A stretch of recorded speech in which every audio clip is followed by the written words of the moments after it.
ఈ సమయంలో మనం పరిశుద్ధ గ్రంథంలో ఆదికాండము 8వ అధ్యాయము మొదటి వచనాన్ని మనము చదివి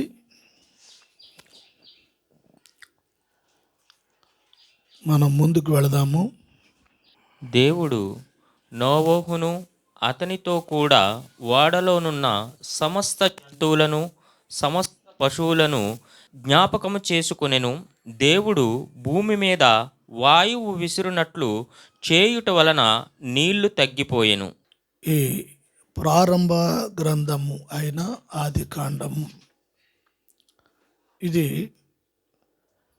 ప్రపంచమును గూర్చి, సృష్టిని గూర్చి ఎన్నో విషయాలు, లోకానికి తెలియని సంగతులను తెలియచేసే గ్రంథమై ఉంది ఈ ఆదికాండం. అయితే ఈ చదవబడ్డ వచనము భాగం, దీనిలో దేవుడు జ్ఞాపకము చేసుకొనెను అనే మాటను మనం చూస్తాం. చెప్తాం ఈ మాట అందరూ. దేవుడు జ్ఞాపకము చేసుకొనెను. మంచి గమనించాలి ఈ మాట. దేవుడు ఏ విషయమును గూర్చి ఈ వచనాన్ని రాపించాడు మోషే ద్వారా, ఎందుకు ఈ విషయాన్ని రాయించాడు అని అంటే, కొన్ని లక్షల మంది జల ప్రళయంలో హతమైపోయారు, నాశనం అయిపోయారు. ఇక వాడలో ఉన్నది 80 ఉన్నారు. వారితో పాటు కొన్ని జంతువులు కూడా ఉన్నాయి. ఈ వచ్చిన భాగంలో మనం చదువుతున్నప్పుడు దేవుడు నోవహును అతనితో కూడా ఓడలోనున్న సమస్త జంతువులను సమస్త పశువులను జ్ఞాపకము చేసుకొనెను. చూడండి, నోవాహును అతనితో కూడా వాడలో ఉన్న. చూడండి, మనుషులు ఎక్కడున్నారు అంటే భూమి మీద లేరు. భూమి మీద ఉన్న మనుషులు హతమైపోయారు, నశించిపోయారు. వారందరూ దేవుడు ప్రకటించిన వాక్యాన్ని, సువార్తను వారు ఖాతరు చేయలేదు, లెక్క చేయలేదు. వారు హతమైపోయారు. కానీ ఓడలో ఉన్నది 80 మాత్రమే. వారితో పాటు పశువులు, అన్ని జాతుల జంతువులు ఆ ఓడలో ఉన్నవి. ఇక్కడ ఒక విచిత్రమైన మాట ఏమిటి అంటే, సమస్త జంతువులను మీరు వాక్యం ఫాలోలో ఉండాలి, ఇలా చూడాలి. ఇక్కడ ఈ మాటలను మనము గ్రహించాలి. ఆయన జ్ఞాపకం చేసుకున్నాడు నోవాహుతో కూడా ఉన్న అనే మాట. నోవాహుతో కూడా ఉన్న, చెప్పండి, నోవాహుతో కూడా ఉన్న. అయితే ఇప్పుడు నోవాహుతో కూడా ఉన్నవారు ఎవరు అంటే, కొడుకులు, కోడళ్ళు, భార్య, తర్వాత జంతువులు. చూడండి, కూడా ఉన్న అనే ఈ మాటను మనం బాగా గమనించాలి. కూడా ఉన్న మాట, నోవాహుతో దేవుడు మాట్లాడుచున్నాడు. ఆ తరములో నోవాహు ఆ తరము వారిలో నోవాహు మాత్రమే దేవుడికి నీతిమంతుడుగా కనిపించారు. వాటి చాలా గొప్ప మాట, విలువైన మాట ఇది. ప్రపంచం అంతా దేవుడు ఒక్కసారి ఆయన నేత్రాలు ఒక్కసారి అలా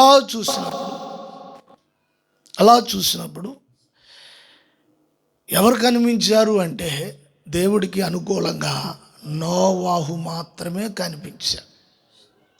ఇక్కడ నోవాహుతో కూడా అనే మాటను మనం ఎందుకు దాని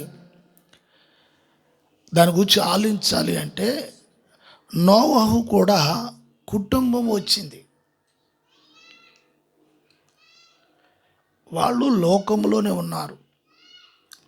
ఉన్నప్పటికీ లోకాన్ని అనుసరించలేదు నోవాహు కుటుంబం కూడా. ఈ రోజున కుటుంబాలు ఎలా ఉన్నాయంటే, తల్లి కానీ తండ్రి కానీ దేవుణ్ణి వెంబడిస్తుంటే పిల్లలు లోకాన్ని వెంబడిస్తున్నారు. ఒకవేళ భార్య వెంబడిస్తుంటే భర్త లోకంలో ఉన్నారు. ఒకవేళ భర్త వెంబడిస్తుంటే భార్య పిల్లలు లోకంలో ఉన్నారు. అంటే దేవునితోటి కుటుంబంలో ఎవరో ఒకరు ఉంటున్నారు. కుటుంబంలో కొన్ని కుటుంబాలు చూస్తుంటే కుటుంబాలు దేవునితో కాకుండా భక్తి అనే వేషంతో ఉన్నారు. ఏదో వెళ్ళటం రావటం అనేది. అయితే నోవాహును ఇక్కడ దేవుడు గుర్తించడానికి కారణం ఏమిటంటే, ఆ తరములో వాక్యంలో రాయబడి ఉంది, ఆ తరములో అతడు నీతిమంతునిగా దేవునికి కనబడ్డాడు. దేవునికి కనబడ్డాడు. అయితే దేవునికి కనబడ్డ ఆ వ్యక్తి నోవాహుతో దేవుడు మాట్లాడి అన్నాడు, ఒక ఓడ సిద్ధము చేయి అన్నాడు. దానికి ముందు ఏమన్నాడంటే, నువ్వు ఓడ సిద్ధం చేయి, ఇదంతా ప్రకటించు, ఇది నీళ్లతో నేను ముంచి వేస్తాను అని చెప్పారు. చెప్పినప్పుడు సరే, నోవాహు బయట ప్రకటిస్తున్నాడు. గమనించాలి, నోవాహు బయట ప్రకటిస్తున్నాడు. మరి కుటుంబము, భార్య, పిల్లలు, కోడళ్ళు కూడా ఆ మాటని అనుసరించి వాళ్ళు, అంటే అతను కూడా ఉన్నారు అనే మాట గురించి నేను చెప్తున్నాను. అతను కూడా సరే, జంతువులు కూడా ఉన్నవి. జంతువులు కూడా వాడులోనికి వచ్చినాయి. మనుషులు తన కుటుంబం ఏదో ఒక పద్ధతిగా క్రమంగా నడిపించుకుంటున్నాడు, దైవ భయం కలిగి ఉన్నాడు అని, ఇది సరే. కానీ జంతువులు కూడా మరి నోవాహుతో కూడా వాడలోనికి రావటం అనేది ఇది చాలా ఆలోచనకి అందని విషయం. మనం ఏదైనా ఒక జంతువుని, కుక్కనో లేదా పిల్లినో ఏదో పెంచుకుంటే అది పిలిస్తే వచ్చిందంటే సహజం. కానీ అడవిలో ఉన్న జంతువులు అవి ఓడలోనికి వచ్చినాయి. నోవాహు కూడా అంటే నోవాహు దేవుని వాక్యాన్ని లేక దేవుని మాటను విశ్వసించారు. ఆ నోవాహు కట్టిన ఓడలోనికి జంతువులు రావటం అనేది గొప్ప విషయం. స్తోత్రం. మనము పేతురు పత్రికలో చూస్తే ఈ ఓడ ప్రభు అయిన యేసు క్రీస్తుకి సాదృశ్యంగా ఉంది, సంఘానికి సాదృశ్యంగా ఉంది. స్తోత్రం. సంఘములో ఉన్న ప్రతి ఒక్క వ్యక్తిని దేవుడు జ్ఞాపకం చేసుకుంటారు.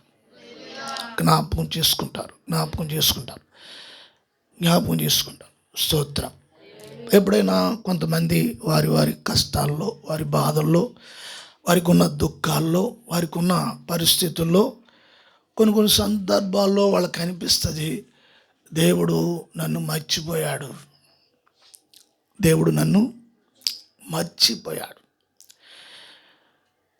ప్రపంచం అంతా నీళ్లతో ఉంది.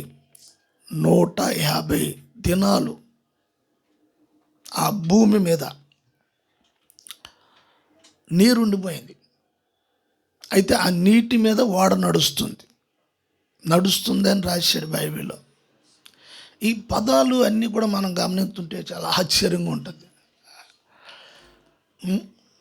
ఓడ నడవటం ఏంటి అని అంటే, ఆ ఓడను నడిపించింది ఎవరంటే దేవుడే. అయితే ఓడలో వారు చాలా సురక్షితంగా ఉన్నారు. ఆ ఓడలో ఉన్న వారిని జ్ఞాపకం చేసుకున్నాడు దేవుడు. హల్లెలూయా.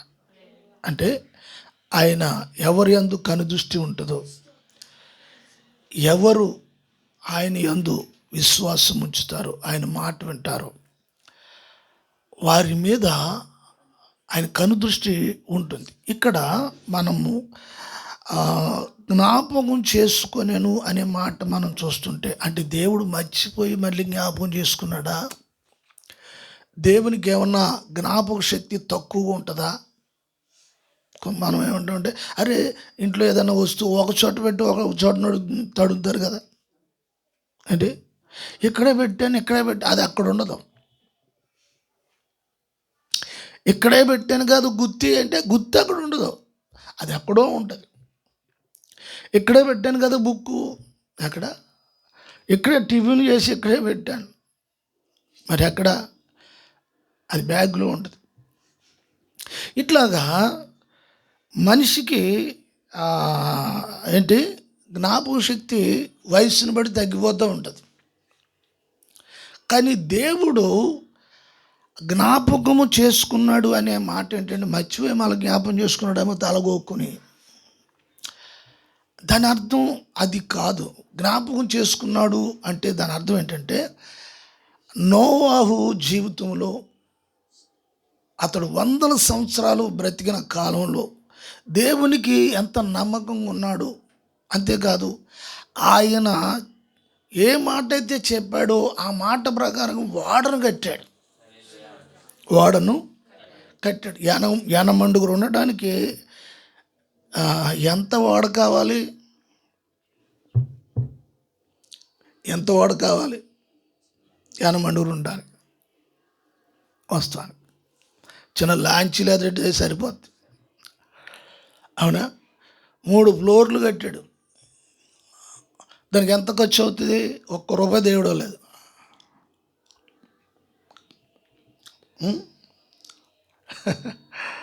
కానీ మాత్రం ఆయన ఏమి ఇచ్చాడంటే ప్లాన్ ఇచ్చాడు. ఏమిచ్చాడు? ప్లాన్ వేసేసి ప్లాన్ ఇచ్చాడు, ఇదిగో కట్టే అన్నాడు. అంత మరి ప్లాన్ ఇచ్చారండి, బాగానే ఉంది. మరి ఏంటి బాగానే ఉంది, ప్లాన్ ఇచ్చారు బాగానే ఉందంటే మరి కర్ర కొనాలి, కోయించాలి. చెట్లు అంటే నాకు 10 చెట్లు ఉన్నాయి, మరి మిగతా అన్నీ కూడా బయట కొనాలి. వాళ్ళు ఏం మారు మనసు లేని వాళ్ళు, ఊరిని ఇస్తారండి వాళ్ళ ఊరినే ఇస్తారా? ఇటువంటి డైలాగులు ఏమి వాడలేదు. 100 మందికి ఆలోచనలు వచ్చేస్తాయి ఏదైనా దైవికమైన కార్యము. మా ఊడు ఒకడు ఉండేవాడు, మీరు చేసినట్టు సేవ నేను చేయనండి అనేవాడు. ఎవరిని ఇస్తేనే చేస్తాననేవాడు. నోవాహు తన కలిగిందంతా కూడా వాళ్ళలో పెట్టేశాడు. వాళ్ళు కట్టడానికి పెట్టేశాడు. పెద్ద కోళ్ళు వెళ్ళి భర్తతోటి, ఏమంటే ఏంటి, అతనంటే ముసలోడు, రేపు మాబో అయిపోతాడు, పిల్ల జల్ల పుడతారు, వాళ్ళు కావాలి రేపు, ఈ చెక్కలన్నీ కొనేస్తున్నాడు, ఏం చేసుకుంటాడు ఇవన్నీ. పోనీ వాడగట్టంటే నీటిలో ఎంతకాలం ఉంటుంది? కొంతకాలం ఉంటుంది కదా, భూమి మీద ఏదైనా కట్టుకోవాలి కదా మనం. మీరు అలా ఊరుకుంటే ఎలాగా అని సాయంత్రం ఏమైనా గాలి కొట్టి అటువంటి ప్రయత్నాలు వాళ్ళు ఏం చేయలేదు. ఇక్కడ ఇదంతా నేను ఎందుకు చెప్తున్నాను అంటే, నోవాహు కుటుంబం మీద దేవుడు దృష్టి, అంతేకాదు నోవాహును జ్ఞాపకం చేసుకున్నాడు. దేవుని స్తోత్రం కలుగుగాక. హల్లెలూయా. నోవాహును జ్ఞాపకం చేసుకున్నాడు అనే మాట చిన్నది కాదు, చిన్న మాట కాదు. జ్ఞాపకం చేసుకున్నాడు మాట చదివాం, ఒక్క చిన్నది వచ్చు, ఆ చిన్న మాట కాదు, దాంట్లో చాలా అంతరార్థం ఉంది. జ్ఞాపకం చేసుకోవాలి. ఏంటంటే ఈ మధ్యన రావటం అనేసి చాలలేదు, మీరు రావటం అనేసారు, అయ్యి బాబు విజయ్ గారు ఈ మధ్యన అంటూ ఉంటారు కొంత. ఏం చెప్తాండే బిజినెస్ అయ్యి ఎక్కడ ఓ పక్క బిజినెస్, ఓ పక్క సేవ, ఓ పక్క అది, ఓ పక్క ఇది, పైన ఏం లేదు, ఈ పక్క ఆ పక్క గమనించాలి. ఆ, అయితే ఇప్పుడు ఈయన విషయాన్ని చూసినప్పుడు, గమనించినప్పుడు ఈయన జ్ఞాపకం చేసుకున్నాడు. అంతేకాదు నోహవుతో ఉన్న జంతువులను కూడా జ్ఞాపకం చేసుకున్నాడు. ఎందుకు జంతువులు అంటే, ఆ జంతువులు ఎందుకు తీసుకున్నాడు అని అంటే, మరలా దేవుడు వీటిలన్నిటిని సృష్టించి మళ్ళీ చేయలేక ఆయన నిద్రపోవడం టైం ఉండదని కాదు. వాక్యలో మనం కొంచెం కిందగా చూస్తున్నప్పుడు కొన్ని విషయాలు ఉన్నాయి. ఏమిటి విషయాలంటే, నోవాహు ఆ నీరు క్రమక్రమంగా తగ్గిపోయినప్పుడు ఆ నేల బురదగా ఉంది. ఇప్పుడు వరద వచ్చేసినప్పుడు మనకి ఎలా ఉంటుంది, మనుషులు చచ్చిపోయారు, పశువులు చచ్చిపోయారు, అంతా ఇదే. అయితే ఇప్పుడు బురదగా ఉంది. అప్పుడు దేవుడు ఏం చేశాడనంటే వాయువును పంపించాడు. అంటే గాలి, వెచ్చగా ఉన్న గాలి మాట వాయువు. దేవుడు చల్లగా ఉన్న గాలిని పంపిస్తాడు, వెచ్చగానే. వేసవకాలం చూడు, ఆకులు, ఆ చెట్టు కొమ్మలు ఊగి ఆలోచనగా అమ్మాయి ప్రాణం ఎంత హాయిగా ఉంది, ఉప్పరించేస్తుంది బాబా, దీని స్తోత్రం, హల్లెలూయా. వాళ్ళు ఎవరో ఆంధ్రాలో కరెంట్ ఎక్కువ పోతుందని హైదరాబాద్ చుట్టాలింటికి వచ్చారండి.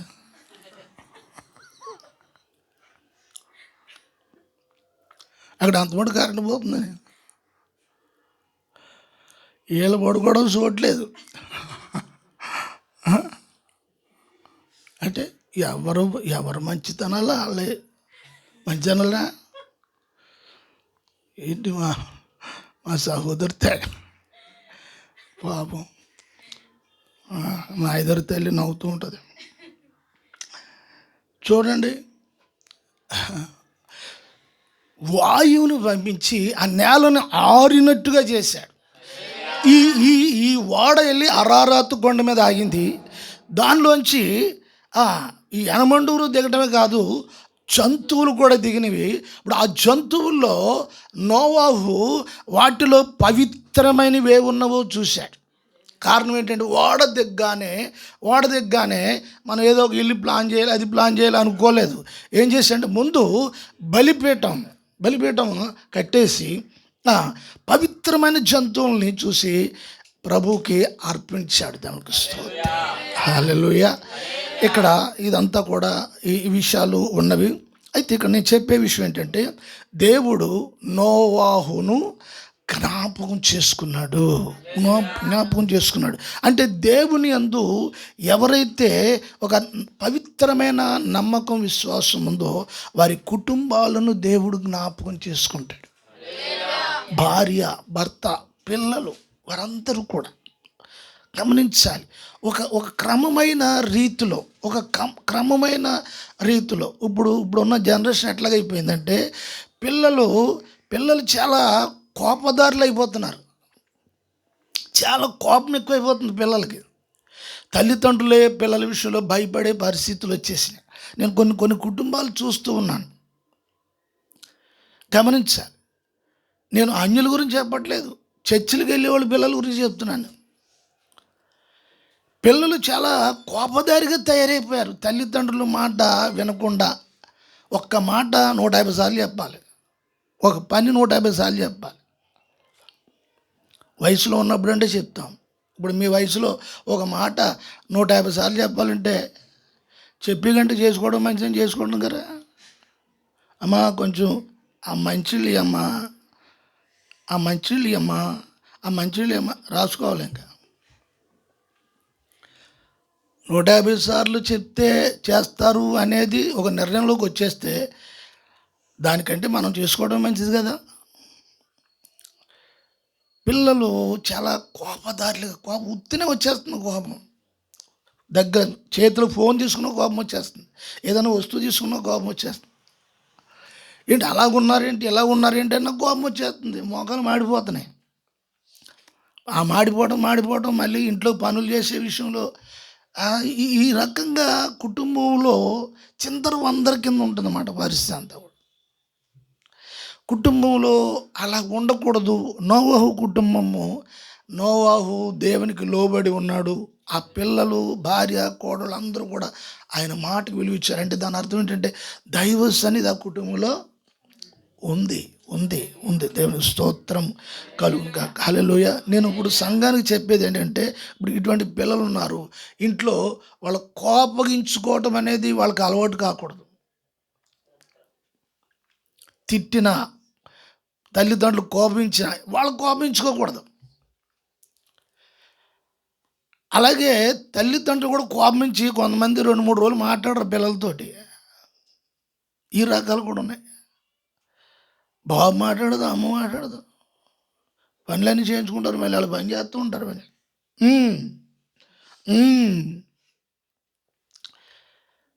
చూడండి, ఈ కోపానికి సహజంగా యేసుప్రభు కూడా చెప్పాడు, కోపపడు కానీ పాపం చేయదు. కోపడు అంటే దాని అర్థం ఏంటంటే మనం ఏదో జస్ట్ అట్లాగా అంతే, దాన్ని ఆ కుటుంబంలో ఆవకాయ పచ్చడిలాగా సంవత్సరం అంతా ఉంచుకోకూడదు. అట్లాగా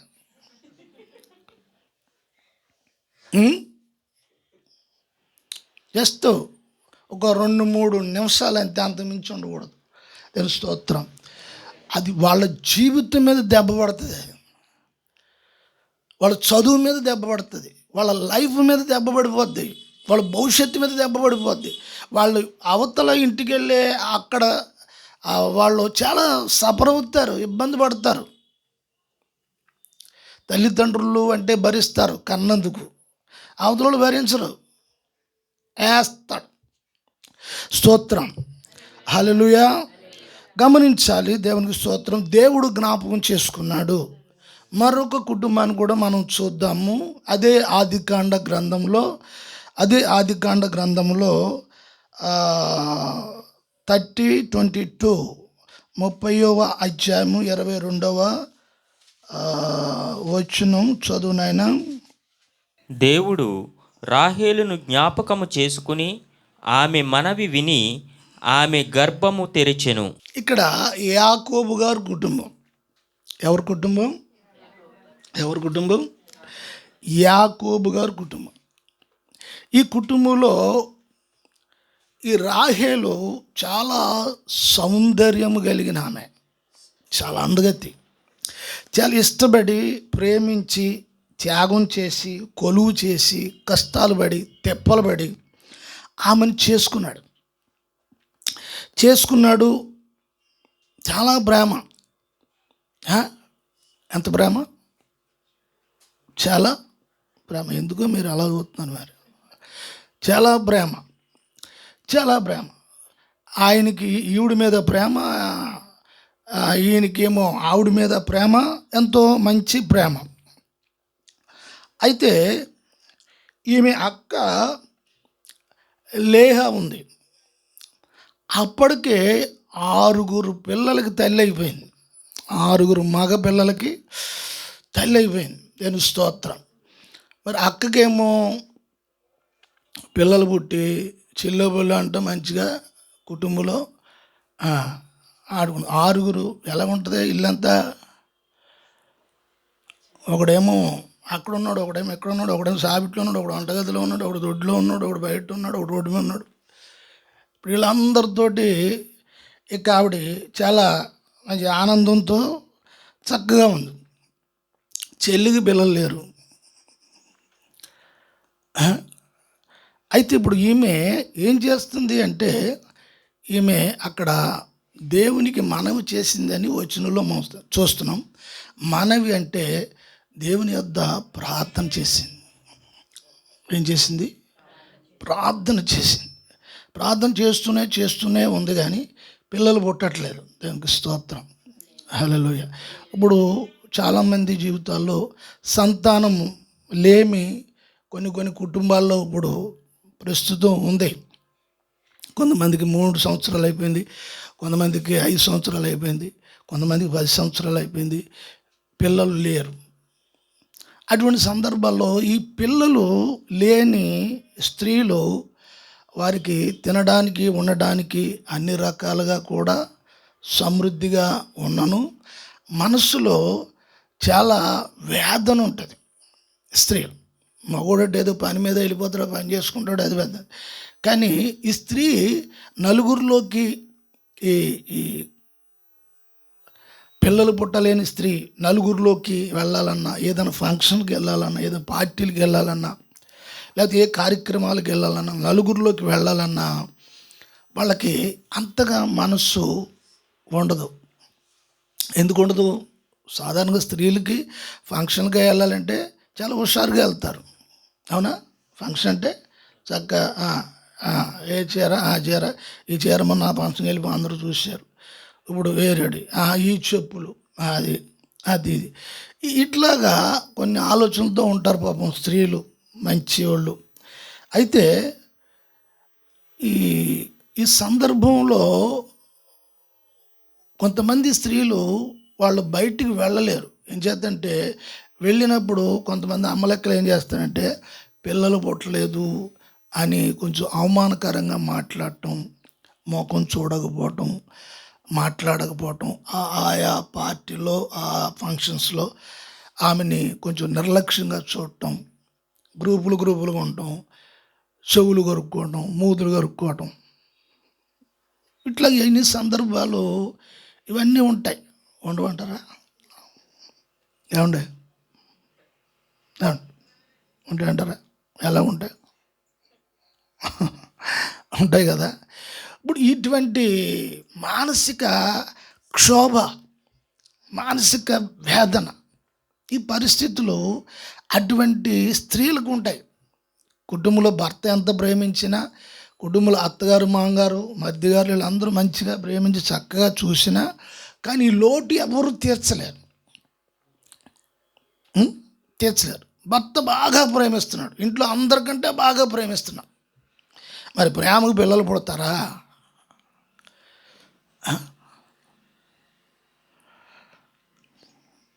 మీరు అలా చూస్తే సీరియస్గా నేనేం చెప్పను.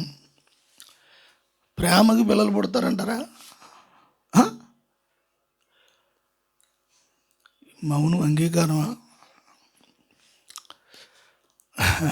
ప్రేమిస్తున్నాడు, అన్నీ బాగా ఆయన చేసేదంతా ఆయన చేస్తున్నాడు. కానీ ఇక్కడ ఒక్క విషయము ఈ 22వ వచనంలో గమనించాలి మీరు. దేవుని స్తోత్రం. ఏంటి ఆ వచనం అంటే దేవుడు రాహేలును జ్ఞాపకము చేసుకుని, అది ఆ మాట లైన్లో ఉండే అంతే, కిందకి పెట్టకం వెళ్ళింది. రాహేలును జ్ఞాపకము చేసుకొని బాగా గమనించాలండి. ఇప్పుడు ఇంత అవమానకరమైన పరిస్థితులు ఆమెకు ఉన్నాను, ఆమె దేవుని సన్నిధిలో ప్రార్థన చేయటం మానలేదు అంటారా? మానలేదు. చాలాసార్లు చేశాను, ఇంకా అవ్వదేమో, జరగదేమో, అది అబార్షన్ అయిపోతుంది, అప్పటికే 2-3 అబార్షన్స్ అయిపోయినాయి, ఇంకా పుట్టరేమో, అది మేము ఇలాగా ఒక రకమైన కొంతమంది జీవితంలో నిరాశ వచ్చేస్తుంది. కానీ రాహేలును గూర్చి వచనంలో చూసినప్పుడు ఆమె ప్రార్థన మానలేదు. కుటుంబంలో కూడా కొంచెం మరి వాళ్ళు వీళ్ళు ఎన్నో రకాలుగా మాట్లాడటం ఉన్నను. ఇక దేవుడు మర్చిపోయాడేమో, నన్ను మా అక్కనే గుర్తుపెట్టుకున్నాడేమో, మా అక్కనే జ్ఞాపకం చేసుకున్నాడేమో, నన్ను మర్చిపోయాడేమో అనుకోలేదు ఆమె. ఎందుకంటే ఆమెకు తెలుసు దేవుడు అన్యాయస్తుడు కాదని. స్తోత్రం. దేవుడు అన్యాయస్తుడు కాదు. దేవునికి స్తోత్రం. అయినను ఆమె ఇక ప్రార్థన చేయటం మానలేదు. ఆ వచ్చింది మీరు చదువుతున్నప్పుడు గమనించాలి. దేవుడు రాహేలు జ్ఞాపకము చేసుకుని ఆమె మనవి విని, చూడండి, ఇది ఆమె మనవి విని. ఆమె మనవి అంటే ప్రార్థన. ఆయన ఎందుకు జ్ఞాపకం చేసుకోవాల్సిన అవసరం వచ్చిందంటే ఈమె మానకుండా ప్రార్థన చేస్తుంది. మన జీవితాల్లో ఎప్పుడు కూడా మన కుటుంబాల్లో, పిల్లల విషయంలో, భర్త విషయంలో, భార్య విషయంలో, కుటుంబంలో మార్పు విషయంలో ప్రార్థన చేయటం అనేది మానకూడదు. ప్రభువుని అడగటం అనేది మానకూడదు. ప్రార్థనలకు వెళ్ళొచ్చు, రావచ్చు, కూటాలకు వెళ్ళొచ్చు, రావచ్చు, సరే, ఇది బాగానే ఉంది. కానీ నువ్వు వ్యక్తిగతంగా నీవు ప్రభువుని అడగటం మానకూడదు. ఆమె మనవి విని, చూడండి, ఆమె మనవి విని, ఆమె నీ జీవితంలో ఒకవేళ ప్రార్థన చేయటం మానేసేమో, ఆ విషయంలో చేసి ఇసుకొచ్చేసిందేమో. ఇక డాక్టర్లు ఎలాగన్నారు, వీళ్ళు ఎలాగన్నారు, వాళ్ళు ఎలాగన్నారు, ఆశమ్మ ఎలాగుంది, భోషమ్మ ఎలాగుంది, ఒక మానేసేమో ఒకవేళ. దేవుడు ఆమె మనవి విని ఏం చేశారట, మూయబడిన గర్భాన్ని తెరిచాడు. స్తోత్రం, హల్లెలూయా. జ్ఞాపకం చేసుకున్నాడు. ఆమె ప్రార్థన దేవుని కదిలించింది.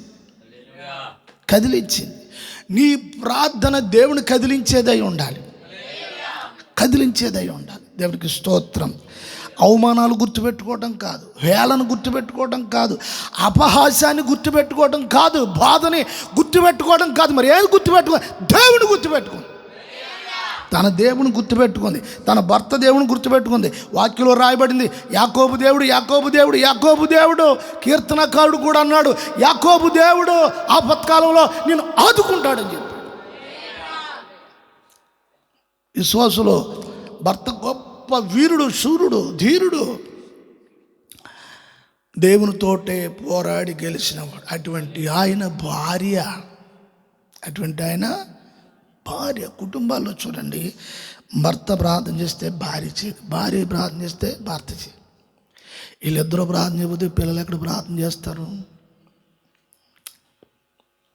ఆ వచ్చిన వాళ్ళు మీరు గమనించవలసిన విషయం ఏంటంటే, ఆమె మనవి విని అది గర్భం తెరిచండి. దాని అర్థం ఏంటంటే మూయబడి ఉంది. మూయబడిన దాన్ని, గర్భాన్ని దేవుడు ఓపెన్ చేశాడు. దీనివల్ల ఆమె మనవి విని విసిగిపోలేదు, ఆగిపోలేదు. దేవునికి స్తోత్రం కలుగును గాక. ప్రార్థన చేయాలని కొంతమందికి బద్ధకం. టీవీ చూడాలంటే కంటిన్యూ చూస్తారు, ఫోన్ చూడాలంటే కంటిన్యూ చూస్తారు. దేవుని స్తోత్రం. ఫోన్ ఎక్కువ చూసేవాళ్ళు ప్రార్థన చేయలేరు.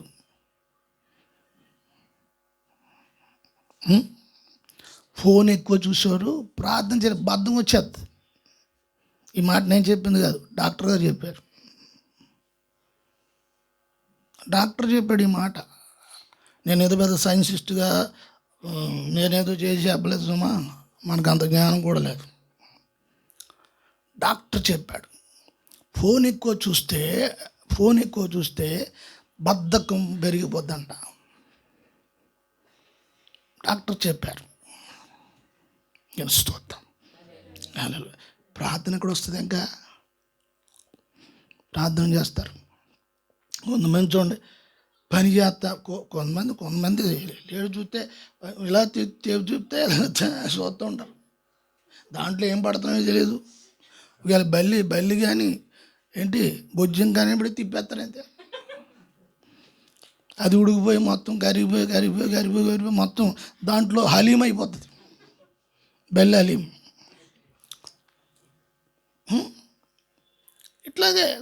ఇలాగే పరిస్థితులన్నీ మారిపోయిన. దేవుని స్తోత్రం. ఆమె మనవి విని ఆమె గర్భమును తెరిచిన మాట గమనించండి. ఆ రాహేలును దేవుడు జ్ఞాపకం చేసుకున్నాడు. ఆమెలో చాలా మైనస్లు ఉన్నాయి. రాహేలులో చాలా మైనస్లు ఉన్నాయి. కానీ కనికరము, దయ కలిగిన దేవుడు. ఎన్ని మైనస్లున్నా ప్రార్థన చేయడం ఆ అమ్మ మానలే. ఏ అమ్మ? రాహేల్ అమ్మ కాదు, రాహేలు వాళ్ళ అమ్మ కాదు, రాహేలు. దేవుని స్తోత్రం. మా అమ్మ ప్రార్థన చేస్తుందండి, మా అమ్మ ప్రార్థన చేస్తుంది కదా, దేవుని స్తోత్రం. ఎలా ఎగ్జాము? నాన్న అమ్మ మీరు ఉపవాసం ఉండి ప్రార్థన చేయాలి, నీ ఎగ్జామ్ నువ్వే పడాలి పాటలు. పాస్టర్ గారు ప్రార్థన చేసి పాస్టర్ గారు చేస్తారు, దేవుని స్తోత్రం. సరే మంచిది, పాస్టర్ గారు ప్రార్థన చేస్తారు, ఆయన ఏదో సాగుపోతారు కదా. మీరు ఎగ్జామ్లు ఉంటే ప్రభువా నా బిడ్డ ఎగ్జామ్కి వెళ్ళింది ఆ పెన్నులో మీరు దూరండి. కొంతమంది పెన్ను కూడా పాస్టర్లు ఆ పెన్ను ఆన్సర్ చేస్తున్నారు ఈ మధ్యన ఎగ్జామ్స్. ప్రభువా మీరు ఆ పెన్నులో దూరండి, బిడ్డ రాయలేకపోతుంది, ఆ బరువు మీరు ఎత్తుకోండి, మార్కులు మాత్రం ఆవిడ తీసుకుంటుంది. ఇదంతా సిల్లిగా లేదా? నీ ఎగ్జామ్కి నువ్వే కష్టపడాలి, నీ భవిష్యత్తుకు నువ్వే కష్టపడాలి, నీ నీ నీ నీ అభివృద్ధికి నువ్వే పాటుపడాలి, నువ్వే ప్రార్థన చేయాలి ప్రభు సన్నిధి. అన్నీ చేసుకుంటున్నాం కానండి ప్రార్థన చేసుకోలేకపోతున్నామండి. అన్నీ చేసుకుంటున్నాం కానండి గలగల కాసులు పని చేసుకుంటూ వస్తాయి, కానీ ప్రార్థన చేస్తే ఏమొస్తాయి? ప్రార్థన లేకపోతే గలగల కాసులు గిలగిల అంటే వెళ్ళిపోతాయి. గలగల అంటే వచ్చినాయి, గిలగిల అంటే వెళ్ళిపోతాయి. గమనించాలి. దేవుని స్తోత్రం కలుగు. ఆమెను జ్ఞాపకం చేసుకున్నాడు. మొదటిది నోవాహును జ్ఞాపకం చేసుకున్నాడు. ఎందుకు జ్ఞాపకం చేసుకున్నాడు అని మనం కొన్ని విషయాలు వాక్యంలో నేర్చుకున్నాము. దేవుని స్తోత్రం కలుగును గాక. హల్లెలూయా. ఆ తర్వాత రాహేలును జ్ఞాపకం చేసుకున్నాడు. రాహేలును ఏ స్థితిలో జ్ఞాపకం చేసుకున్నాడు? అన్ని గుడ్ మార్కులు ఉన్నాయి, ఎక్సలెంట్, ఆమె మంచి విశ్వాసి, మంచి అది ఇది అనే కాదు, చాలా మైనస్లు ఉన్నాయి ఆమెలో. చెప్పనడిగిన సమయం లేదు, కానీ ఆయనను దేవుడు కనికర సంపన్నుడు. ఆయన ప్రార్థన మానలేదు. మనం చెప్తూ ఉంది, బాధపడుతుంది, ప్రభు నన్ను అలాగంటున్నారు, తల ఎత్తుకోలేకపోతున్నారు, బాధగా అవుతుంది. ఒక్కోసారి ప్రభు ప్రాణాలు తీసేసుకోవాలనిపిస్తుంది. ఎందుకు ఈ బ్రతుకు అనిపిస్తుంది ప్రభు అని చెప్పుకుంది దేవుడితో.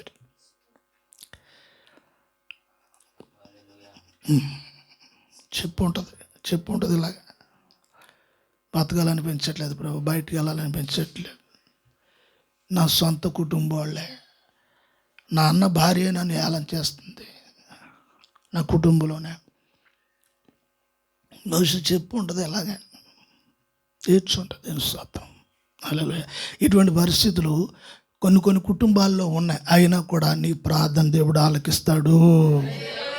ఆయన నేను జ్ఞాపకం చేసుకుంటాడు. దేవుని స్తోత్రం. సహోదరులరా, మీరు ఈ విషయాలు గమనించాలని ప్రభు పేట దేవుని సేవకునిగా మరొకసారి మీకు తెలియచేస్తున్నాను. మూడవదిగా ఆదికాండం 19వ అధ్యాయము, ఆదికాండము 19వ అధ్యాయము 29వ వచనం. దేవుడు ఆ మైదానపు పట్టణములను పాడు చేసినప్పుడు దేవుడు అబ్రహామును జ్ఞాపకము చేసుకుని లోతు కాపురమున్న పట్టణములను నాశనము చేసినప్పుడు ఆ నాశనము మధ్యన లోతు నశించకుండా అతని తప్పించెను. అదే దానితో కలిపి కీర్తన 105వ కీర్తన తీసుకోండి అందరూ. 105వ కీర్తన 42వ వచనం. ఏలయనగా ఆయన తన పరిశుద్ధ వాగ్దానమును తన సేవకుడైన అబ్రహామును జ్ఞాపకము చేసుకొని ఆయన తన ప్రజలను సంతోషముతోనూ తాను ఏర్పరచుకొనిన వారిని ఉత్సాహ ధ్వనితోనూ వెలుపలకి రప్పించెను. చాలు, స్తోత్రం. ఇక్కడ కీర్తనకారుడు చెప్తున్నాడు, ఆది కాండంలో అబ్రాముకు చేసిన వాగ్దానము ఏమిటి? ఈ వాగ్దానం అంటే అబ్రాము చేసిన ప్రతి మనవి ఆయన ఆలకిస్తాడు. అబ్రాము చేసిన ప్రతి ప్రార్థన దేవుడు ఆలకిస్తాడు. ఈ 19వ ఆదికాండం 19:29 వచనంలో మనం చూసినప్పుడు, అంటే ఆ పై వచనాల్లో చూసినప్పుడు అబ్రాము ప్రార్థన చేశాడు. ఎవరి విషయంలో అంటే లోతు విషయంలో ప్రార్థన చేశాడు. లోతేమో సొదొమ గొమొర్రాల పట్టణాల్లో ఉన్నాడు. అక్కడ కాపురం ఉన్నాడు. ఆయనకి పిల్లలు పుట్టారు, భార్య అక్కడ ఉన్నాడు. చక్కగా అన్నీ కూడా ఆయన సెటిల్ అయిపోయాడు, మంచిగా స్థిరపడ్డాడు. అయితే జరిగిన విషయం ఏంటంటే ఆ పట్టణం మీద దేవుని ఉగ్రత, కోపం రగులుకుంది. అయితే ఆ పట్టణాన్ని మరి తగలబెట్టేయడానికి దేవుడు నిర్ణయించాడు. దానికి ముందు అబ్రాహాం ఇంటికి దేవదూతలు వచ్చారు. వాళ్ళందరికీ మర్యాద చేసి చక్కగా 3 మానికలు పిండి రొట్టెలు చేసి మంచి కొవ్విన లేగదోడు తీసుకొచ్చి అప్పటికప్పుడు అన్నీ కూడా రెడీ. దేని స్తోత్రం. ఏంటంటే ఈ టైంలో వచ్చారు, మొత్తం అన్ని కడిగి దబ్బడించేసుకున్నాం, అన్నీ కడిగేసుకున్నాం. ఈ టైంలో కొంచెం టైం పెందగడొస్తే బాగుండు అని ఈ బాబత కాదు. అయితే ఆయన ఏం చేశాడు, పరిగెట్టుకుని ఆ వృద్ధాప్యంలో ముసలి టైంలోనే పరుగు పెట్టాడు. పోరు అమ్మగారు ఏమైనా కొంచెం బద్దగించి ఉండొచ్చు, వెళ్ళి లేపాడు. లేగా అన్నాడు. ఏంటన్నా, ఎవరో వచ్చారు, మొత్తం మీద ముగ్గురు వచ్చారు. ఇక టక్క టక్క టక్క టక్క ఆవిడ కూడా ఏం చేశాడు, పనివాడు తీసుకెళ్ళి ఆడు పడుకున్నాడు, ఆడలేక కొట్టాడు. మొత్తం రే నువ్వు టక్క టక్క చేసాడు. మొత్తం మటన్ సెత పెట్టేసి వండేశారు. వండాడు. పైగా వచ్చిన వాళ్ళు బతిమాలుతున్నారు, బాబు కొద్దిగా తినేసి కొంచెం చేత తీసుకుని అప్పుడు వెళ్ళండి, రెస్ట్ తీసుకుని వెళ్ళాను. ఇక్కడ అబ్రాహామును జ్ఞాపకం చేసుకోవడానికి గల కారణం ఏంటంటే ఆయనలో ఉన్న గుణ లక్షణాలు. ఇది ఆయన ఉన్న గుణ లక్షణాలు ఆయన జ్ఞాపకం చేసుకోవటం అనేది. ఈ భక్తులు ఎందుకు జ్ఞాపకం చేసుకున్నాడు అనేది మనం చూస్తున్నప్పుడు అబ్రాహాము లోతు విషయంలో దేవుని దగ్గర బేరం ఆడటం మొదలెట్టాడు. ఎలా బేరం ఆడాడు? ప్రభువా, అక్కడ మరి ఎలాగ డైరెక్ట్గా మాట్లాడట్లేదు దేవుడితో. ఏమన్నాడు తెలుసా? అక్కడ 50 మంది ఉంటారు నీతిమంతులు. ఆ 50 మంది నీతిమంతులు కూడా మరి ఆ దుర్మార్గులతో నశింపజేస్తావా అని అన్నాడు. అంటే ఆ 50 మందిలో ఎవరుంటారని లోతు ఉంటాయి. కొంతమంది ఎలా ఉంటారో తెలుసా?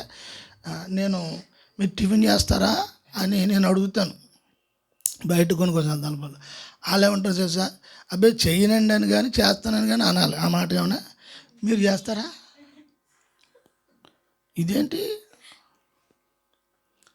ఇప్పుడు నాకు ఏదో వస్తుంది, ఇప్పుడు మీకు వస్తుందని అడిగితే నాకు దగ్గు వస్తుంది. మీకు దగ్గు వస్తుందంటేనే వస్తుందని అంటాడా? మీరు తింటారా? ఇదేంటి అంటే ఎలా ఉంటాయంటే కథ. ఇప్పుడు డైరెక్ట్గా అనొచ్చు కదా, బాబు నా సహోదరుడు కుమారుడు ఉన్నాడు అక్కడ, ఆడు నీతిమంతుడు మంచోడు అండి బాబు, పైకి ఏదో అలా మాట్లాడతాడు కానండి, ఆడు కొంచెం మీకు తెలియదే ఉందండి, ఆడు కొంచెం మీకు తెలియదంటే దేవునికి నాకు కాదు. అలాగని అబ్రాహాము ఆ రకంగా మాట్లాడి చూడండి ఏమన్నాడు, 40 మంది. దేవుడు అన్నాడు సరే ఇప్పుడు 40 మంది అంటే కాపాడుతుంది. పోనీ 30 మంది, సరే బాబు అలాగే. చూడండి అక్కడ మీరు ఆ 18 అధ్యాయం చదవండి. ఆదికాండం ఇంటికి వెళ్ళిన తర్వాత భోజనం చేసి నిద్రతో పడుకుంటే తర్వాత లేచిన తర్వాత చదవండి. ఆ తర్వాత అక్కడ చదువుతుంటే చాలా విచిత్రంగా ఉంటుంది. అంటే అబ్రాహాము ఏంటి, అబ్రాహాం ఇలాగా దేవుడితో మాట్లాడుతాను నాకు అనిపించేది చదువుతున్నప్పుడు, ధ్యానించినప్పుడు. ఏంటి ఇలాగా? ఇప్పుడు మనం మార్కెట్కి వెళ్ళి కూరగాయలు లేదా చేపల మార్కెట్కి వెళ్తాం, ఆడు 600 చెప్తాడు, 300. మా వాడు ఉన్నాడు 600 700 చెప్తే 120 రూపాయలు అడుగుతాడు. నాకు సిగ్గేస్తాడు, పక్కకి జరుగుతాను. ఒరే బాబు నువ్వు వినాలి ఏంటి? చూడండి ఇప్పుడు ఇలాగ బేరం ఆడుతున్నాడు. ఏమంటే తెలుసా, 40 మంది అన్నాడు. ఆ దేవుడు అన్నాడు సరేనయ్యా అన్నాడు. బాబు మరి ఏదో మట్టి నిధు లేదు మా తగ్గించేసుకున్నాడు. మళ్ళీ ఇదోటి మళ్ళీ అన్నాడు 30 మంది అన్నాడు. సరే అన్నాడు. బాబు తెగించేసి అడుగుతున్నాను, ఏమనుకోదు బాబు, అని నేను చాను బాబు, నీ కాళ్ళు ముక్తాను బాబు, అది ఇది అనేసి మళ్ళీ అనేసి అన్నాడు. 20 మంది పోలు అలాగే అన్నాడు. చూడండి, ఎలా బేరపడుతుంటే ఆయన ఓ కడుతుంటే నాకు మాట్లాడేది ఎవరు? దేవుడు. బేరపడేది ఎవరు? దేవుడితో. చాలా విచిత్రం అనిపింది ఆ సందర్భం. నీవు కూడా ఆత్మను పొందుకున్నప్పుడు నీవు కూడా ప్రార్థన చేసి ఒక ధైర్యం ఇలా ఉంటుందన్నమాట. నీవు ఆయనతోటి మాట్లాడు. ఆయన దేవుడు అనే సంగతి తెలుసు. ఆత్మతో నింపబడ్డ వ్యక్తులు దేవుడితో ఇలాగే మాట్లాడతారు. దేవుని స్తోత్రం, హల్లెలూయా. ప్రభువా, నువ్వు దేవుడువు, నువ్వు పరలోకంలో ఉండాలి, దూతలు నిన్ను ఆరాధించాలి, నేను మాత్రం ఇక్కడ అని కాదు. ఇప్పుడు ఇలా మాట్లాడతారు ఆయనతోటి. ఎలాగా? ఒక తండ్రితో మాట్లాడుతున్నాడు. హల్లెలూయా. 10 మంది అంటే సరే 10 మంది కూడా అన్నాడు. హల్లెలూయా. ఇప్పుడు ఈయన బాటలన్నీ ఎవరి కోసం? లోతు కోసం. దేవుడు అబ్రహామును జ్ఞాపకం చేసుకున్నాడు. ఆయన వాగ్దానాన్ని జ్ఞాపకం చేసుకున్నాడు. ఆయనకి సంతానాన్ని ఇస్తాను అనే మాటను దేవుడు జ్ఞాపకం చేసుకున్నాడు. వృద్ధాప్యంలో కూడా ఆయన సంతానాన్ని అనుగ్రహించాడు. దేవునికి స్తోత్రం. ఆయన జ్ఞాపకం చేసుకున్నాడు. దేవునికి స్తోత్రం. ఇంతమందిని జ్ఞాపకం చేసుకున్న ప్రభువు నిన్ను జ్ఞాపకం చేసుకోడా? నిన్ను జ్ఞాపకం చేసుకోలేనుడా ఆయన? గుర్తించాలి, గమనించాలి. సహోదరులారా, ఎప్పుడు కూడా ఆయన మర్చిపోయాడేమో అనే తలంపు, ఊహ కానీ ఆలోచన కానీ నీకు రాకూడదు. ప్రియ సహోదరులారా, నా మాట్లాడుతున్న ప్రియ సహోదరులారా, మీరు గుర్తించాలి ఈ విషయాలు. దేవునికి స్తోత్రం. అయితే అబ్రాహామును జ్ఞాపకం చేసుకున్నాడు. దేవుడు జ్ఞాపకం చేసుకున్నాడు. ఆ మాట చదవండి. 42వ వచనం కీర్తన గ్రంథంలో, 105వ కీర్తనలో 42వ వచనంలో ఆ మాట చదవండి. ఏలయనగా ఆయన తన పరిశుద్ధ వాగ్దానమును, చూడండి, ఆయన పరిశుద్ధ వాగ్దానం మాటిచ్చిన వాడు, మాట్లాడుచున్నవాడు, నీకున్న ప్రభువు ఎవరు అంటే ఆయన పరిశుద్ధమైన వాడు. ఆయన మాటలు, ఆయన వాగ్దానం కూడా పరిశుద్ధమైన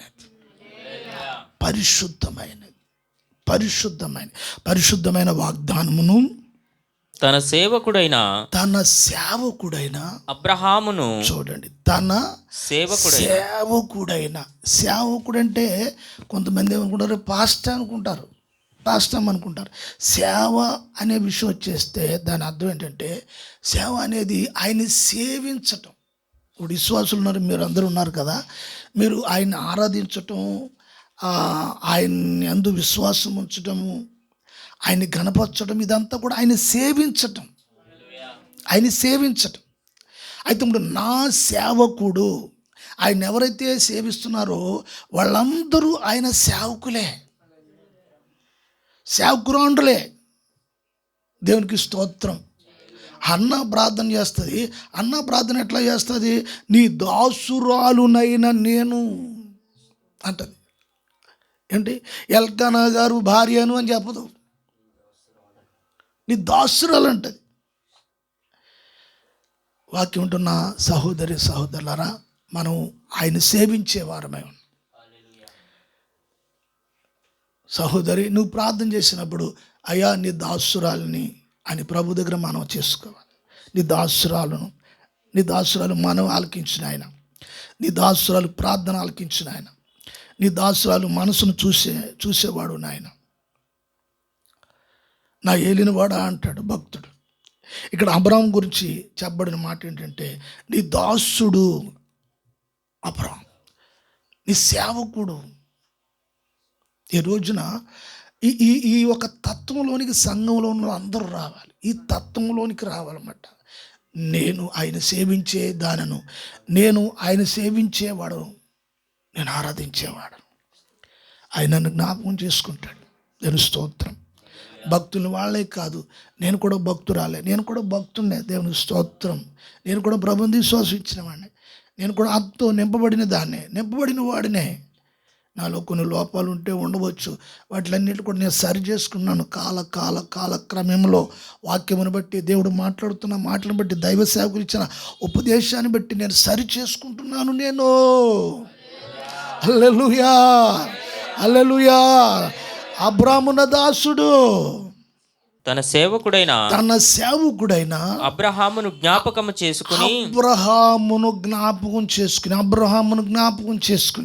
అబ్రహామును ఎందుకు జ్ఞాపకం చేసుకున్నాడో తెలుసా? దేవుని కంటే అతడు దేనిని కూడా ఎక్కువగా ప్రేమించలేదు. మూడోదిగా మనం చూస్తున్న వ్యక్తి, మొదటిగా నోవాహును చూసాము, తర్వాత రాహేలును చూసాము ఈ యాకోబు కుటుంబంలో, మూడోదిగా అబ్రాహాము కుటుంబంలో ఆయన కుటుంబ యజమానుడిగా ఉన్నాడు. ఆ కుటుంబంలో అబ్రాహామును చూస్తున్నాం. వీరు ముగ్గురిని కూడా దేవుడికి జ్ఞాపకం చేసుకున్నాడు. దేవునికి స్తోత్రం కలుగును గాక.